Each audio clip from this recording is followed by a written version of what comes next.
Halo semuanya, saya Vida Mastrika. Dalam video kali ini saya akan membahas tentang hal-hal yang perlu diperhatikan saat kalian mulai menggambar data flow diagram. Untuk penjelasan tentang fungsi atau arti dari data flow diagram dan simbol-simbol yang digunakan pada data flow diagram, silakan klik link dari video saya yang sebelumnya. Oke, ayo kita langsung lanjut ke materi kali ini.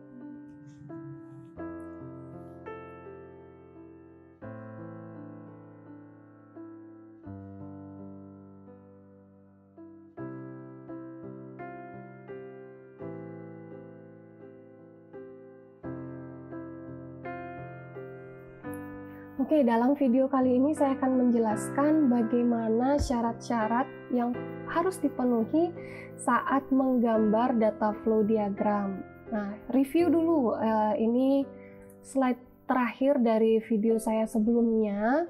Ada 4 simbol yang sudah kita ketahui dan ini dipakai di semua bagian DFD. Yang pertama ada proses, setelah itu data flow, data store, dan external entity. Jenis simbol yang mana yang harus dipakai, kalian silakan pilih salah satu. Jika kalian mengawali menggambar DFD dengan simbol Jen dan Sarson, silakan semua DFD memakai simbol yang sama.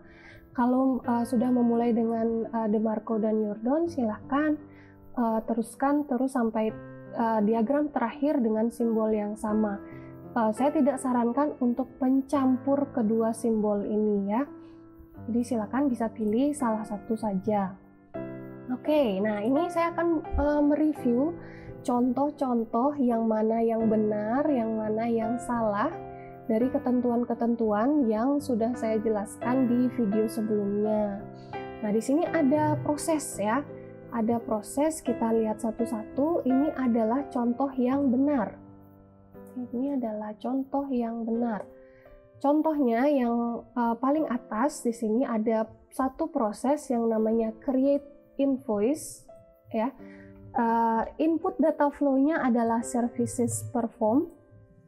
Ada satu input dan ada satu output yaitu invoice. Ini benar karena sudah memenuhi syarat dari sebuah proses, yaitu harus ada satu input minimal dan harus ada satu output minimal. Nah, bagaimana kalau ada proses yang inputnya 1 tapi outputnya 2? Boleh. Misalnya ini ada grade student work atau menilai hasil kerja murid. Inputnya hanya 1, yaitu hasil kerja yang telah disubmit atau telah dikumpul. Outputnya ada 2, yaitu hasil kerja yang telah dinilai dan hasil nilai dari hasil kerja tersebut. Jadi boleh inputnya 1, outputnya 2. Setelah itu inputnya 2, outputnya 1 juga boleh. Contohnya di sini ada proses menghitung gaji dari karyawan ya. Pertama ada jam kerjanya, kedua ada berapa upahnya per jam. Nah, ini inputnya 2, outputnya adalah 1, jadi berapa dia gajinya. Oke. Input aliran data, input output dari proses ke proses ini juga boleh. Contohnya ada satu data flow mengalir ke proses 1, setelah itu hasil dari proses 1 itu menjadi input dari ke proses 2 itu boleh. Ya, dan dari proses 2 memberikan output ke arah yang lain. Nah, ini juga boleh ya. Selanjutnya ini harus disesuaikan dengan logika dari sistem itu sendiri ya. Yang mana yang benar logikanya menurut sistem itu yang kalian jadikan acuan untuk menentukan apakah yang kalian buat itu sudah benar atau tidak. Oke. Yang selanjutnya coba kita lihat contoh yang salah. Nah, contoh yang salah seperti ini. Yang paling atas saya beri nomor proses 1. Nah, proses 1 ini kenapa salah? Karena proses apply insurance premium ini tidak mempunyai input. Ya. Dan ini disebut dengan spontaneous generation process. Ini tidak mempunyai input dan itu salah. Kenapa salah? Karena syarat dari sebuah proses adalah minimal harus mempunyai satu input dan satu output. Yang proses 2 kenapa salah? Nah, karena di sini dia tidak mempunyai output ya. Prosesnya mempunyai 2 input. Nah, ini sama-sama input. Nah, proses 2 ini salah dan disebut dengan proses black hole karena tidak mempunyai output, hanya input saja. Yang ketiga, nah kenapa ini salah? Padahal benar ya, minimal satu input, minimal satu output sudah benar. Nah, tetapi di sini logikanya yang salah. Coba kita lihat nama dari data flow yang awal sebagai input dari proses itu adalah date of birth atau tanggal lahir. Terus prosesnya namanya adalah menghitung nilai.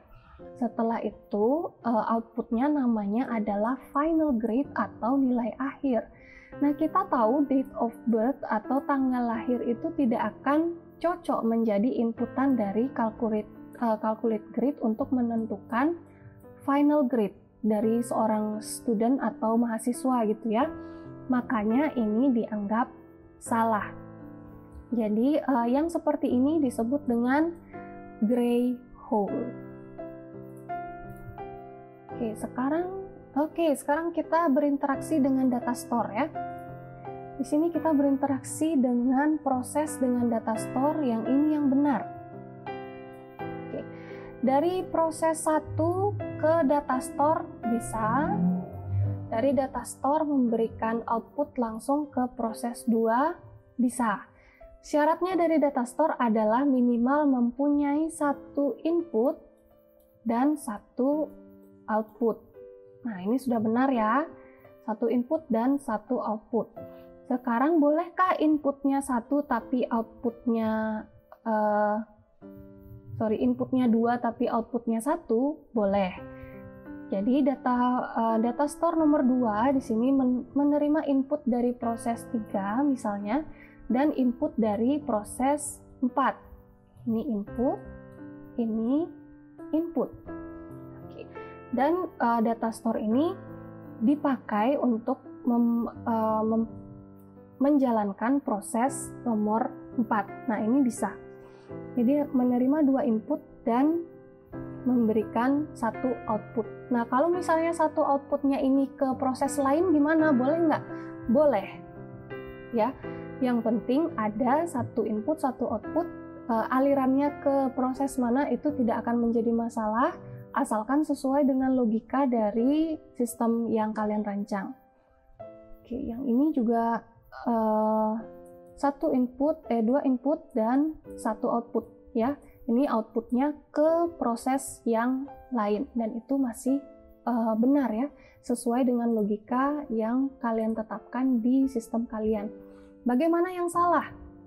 Nih yang salah ini data store 1 tidak boleh berinteraksi dengan data store lainnya.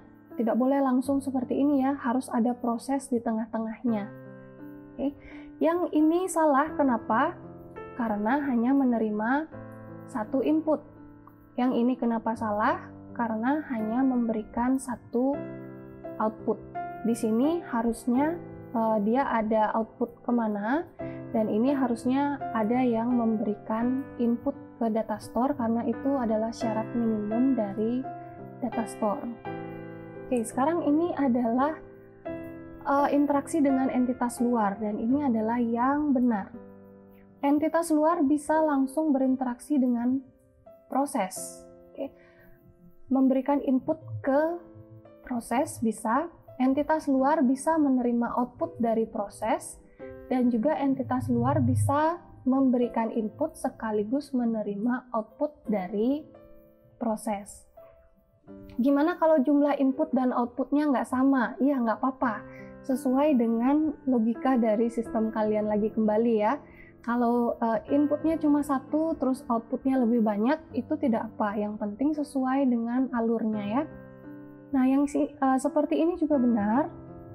Jadi memberikan input ke proses 1 dan menerima output dari proses 2. Itu benar ya.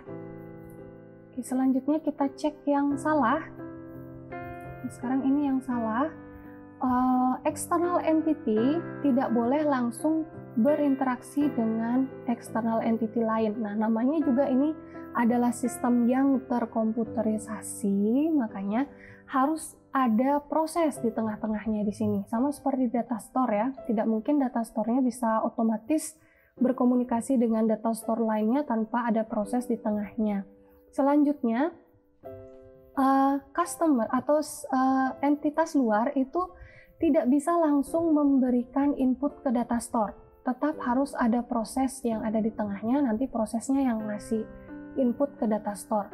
Entitas luar pun tidak bisa menerima output langsung dari data store. Tetap di tengah-tengahnya harus ada proses ya. Jadi inputnya ke proses dulu, nanti proses yang ngasih ke external entity-nya.